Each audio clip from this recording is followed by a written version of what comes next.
Hello, this is Transformers fan G138, and this is my video review of Transformers Cybertron Primus. Now, this is basically the god of Transformers. He is awesome. He, according to the legends, is the one who created the Transformers to combat Unicron. He is actually planet Cybertron, which I find really cool. So, as far as this figure goes, I think he is awesome looking, although in previous versions, although this is the only series he's ever been in robot mode, he's been referenced to look like Rodimus. And in this book called Transformers: The Ultimate Guide, I have a picture of what he supposed to look like. Hang on, give me a second to find it here.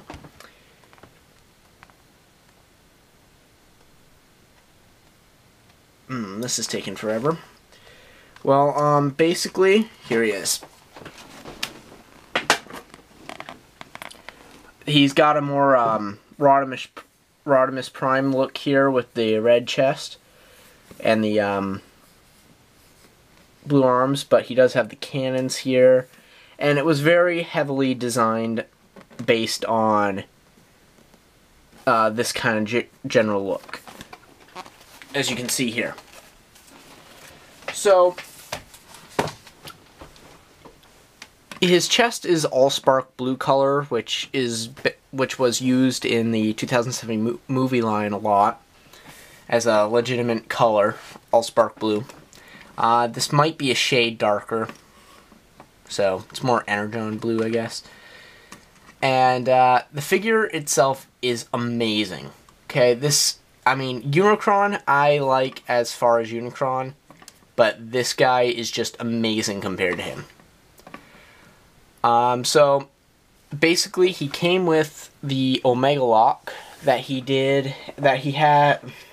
the Transformers had to find in the TV show, and they had to insert the Cyberplanet keys, which were the gold-colored keys from Velocitron, Earth, the Jungle Planet, and Gigantian. I have the gold one of Speed Planet, and actually I have two gold Earth, but I never got the gold Jungle and Gigantian. So I just use the silver keys in place. They all fit into the Omega Lock, which is kind of neat. Overall, I found the Cyber keys kind of an interesting gimmick, but not really my favorite. I mean, I think the Minicons from Armada were, well, way more interesting than these were. So, put that aside for now, and we'll talk about the actual figure. So, he's got a lot of weapons. He's got Gatling guns that are probably the size of, like, 17 Transformers themselves, each barrel. Got laser cannons and blasters. You got super missiles down here that are, like, the size of cities.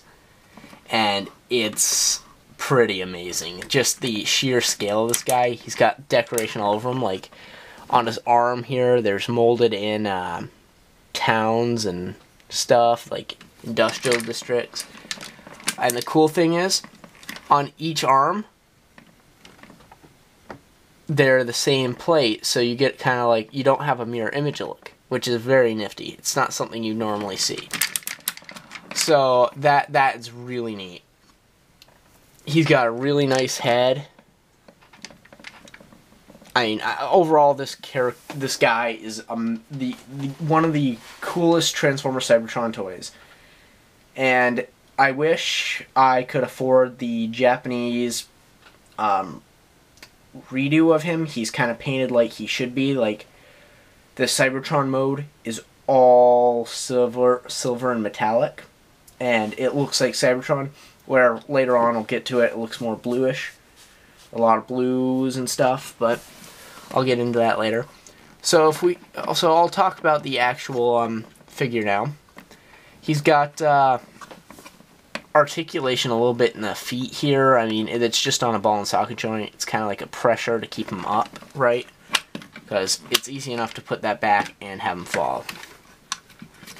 As far as feet goes, he doesn't really have any, but again, he's a giant dude floating in the middle of space. He doesn't really need to stand on anything. So, he's got that. He's got knee joints here. They're nice, heavy click joints, so they stay in place. They really do. He's got a leg swivel here, up, back. This kind of gets in the way of it a little bit, but it's not too bad. That can actually pop off if you want. I choose to keep it on there personally because I don't pose him very often. He can move his leg like this. It's a hinge joint there. It's pretty neat.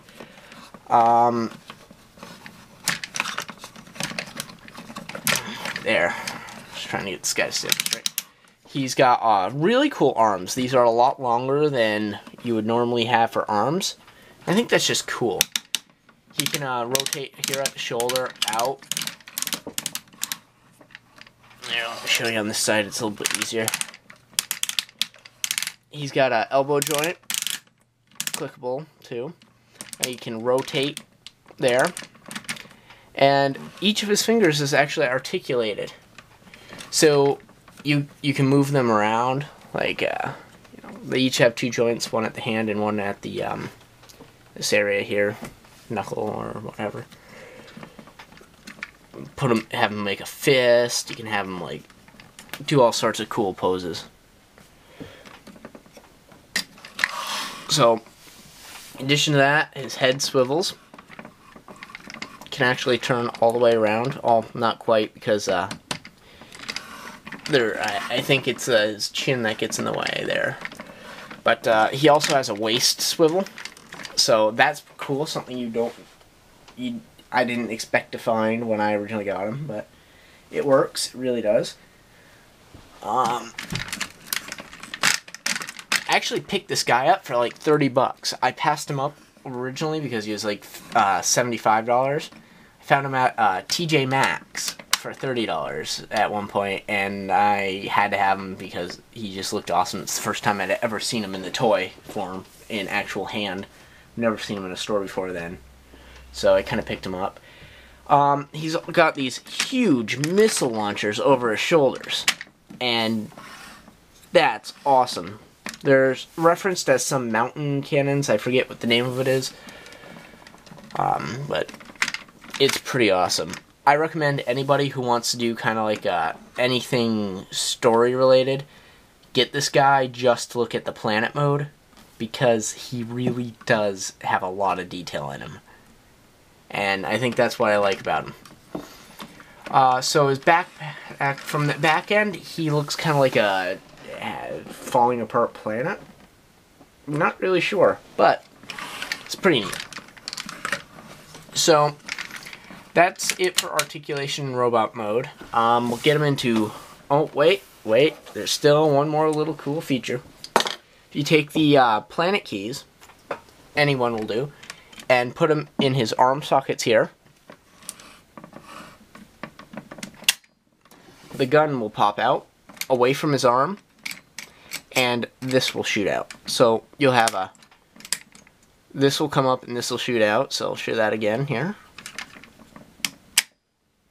That's pretty neat. I mean, I prefer to have them in and out, just because it gives them a little bit of longer cannons. But I do like them pressed up against his arm here. It's a very hot rod-like gun system, you know, being on his arm here, so it's pretty awesome. I like it. Hot Rod's the chosen one, you know, defeat Unicron, blah blah blah. Basically the 14th of the original 13, or something to that effect.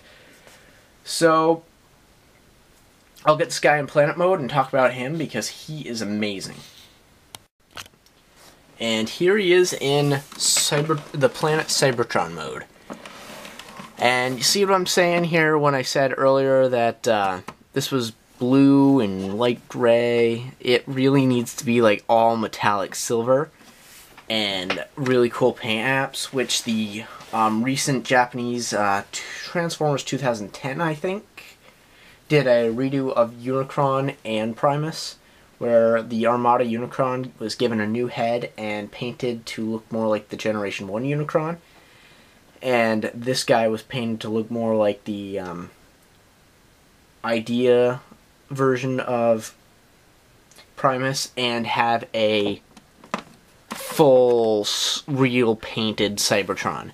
And that really looks nice, and I wish I could afford it. But at the time it came out, I didn't, and I probably will never get them because I want too many of the new things coming out. So right off the bat, you can see it's very non-symmetrical. There are very symmetrical pieces like these out here and this, but overall, it does have very unique cities and things. Like, it's pretty awesome. Like, this right here is the city of Iacon. In it, you can see the, I forget what they're called. I should not be forgetting these.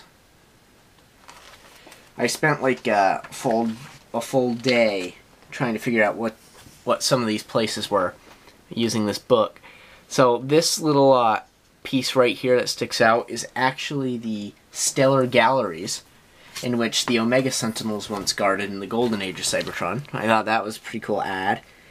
This is the Tower of Pion, or Pion, or Pion. If somebody knows how to pronounce that, good for you, because I don't.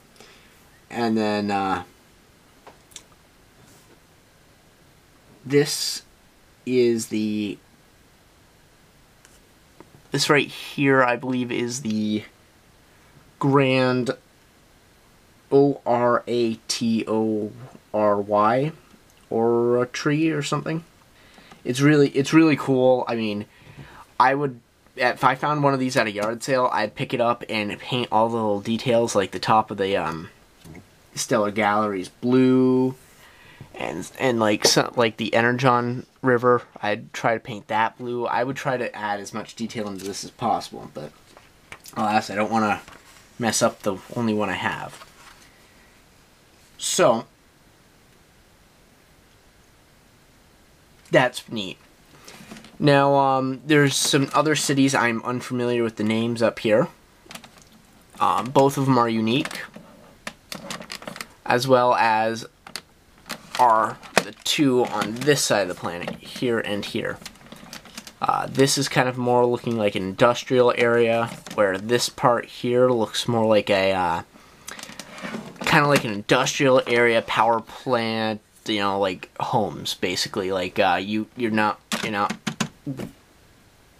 well off enough to live in the cities, so I like how they're all sunken in too. That's kind of neat. Then you got the ones down on the legs here. This is cool. And I at one point had found that canyon that they keep talking about, but I forget where it was. It was kind of like I don't remember the Sonic Canyons. I believe that's what these are supposed to be, all the way around. But I could be wrong. I really don't know. I'm just guessing at that point. But this is like what they refer to as oftentimes as the Well of Allsparks, which is basically something I just made up because it's the path to the deep core Cybertron. Realistically, it's supposed to be barely big enough for one Transformer to fit. So, yeah. I can fit my entire hand down there and an entire city if I wanted to down there. So that's not as accurate. In addition to that, the cannons on the arms actually end up being the planetary thrusters that are referred to in the War Within storyline, where Megatron was talking about it. On the opposite side of the planet here, we have Kaon, which is the Decepticon city-state. And I think it's really cool because the entire city is actually on, around, and under this whole area. It's pretty cool the way they painted this yellow underneath and this silver. I mean, that just looks amazing. It looks like a piece of corruption there. And that's really what it is. These would be the plateaus, the Hydroxin plateaus. I'm probably pronouncing that wrong. And then, in addition to that, they have some mini-con ports on this guy. Here, here, and there's actually some on these claw-like things that can come out of here, and on the other side, on the cannons, and on the front, or whatever. It's not really a front, I guess. So that would be that. These would also be considered planetary thrusters up here because just the way they're designed. That's that. There's also some ports to put the Omega lock in. If you do that, it'll actually light up. So it kind of lights up there. There's an LED in there. It's a little button on the bottom. When it's pressed, it lights up.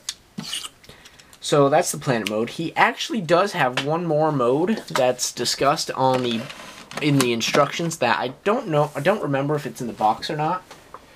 But it's designed to kind of like take the place of the Atlantis ships and the other ships that were in Transformers Cybertron. So I'll go ahead and get it in that mode and kind of just show you a little bit of that. Okay, so here is the spaceship mode. It's kind of neat. It's kind of hard to fit in the camera, but it has its cannons down here, which work better in this mode out because you can actually fire around the front end now, where folded up it can't. But these cannons can actually fold up or down right into the ship and back out. It's kind of neat. The front, all the weapons on his legs turn into forward weapons, which is kind of nifty. And it's an okay ship. I mean, it's kind of like a poor excuse for a ship, but it does look like a ship. And I've used it in my stop motion series. So that's that. There's not a whole lot to say about this mode, so if you have any further questions about this guy, or you want to request another review, leave a comment down below in the comment box, and I will get back to you soon. I will be doing one requested view, and one Prime review, and another review. I'm thinking exclusives and such like that reviews, until I either run out of exclusives or Prime views. So, yes, please feel free to request a review. If you want to check out my collection, look at my collection video. It's currently up on my channel. So feel free to stop by there and take a look at my collection video. Thanks for watching.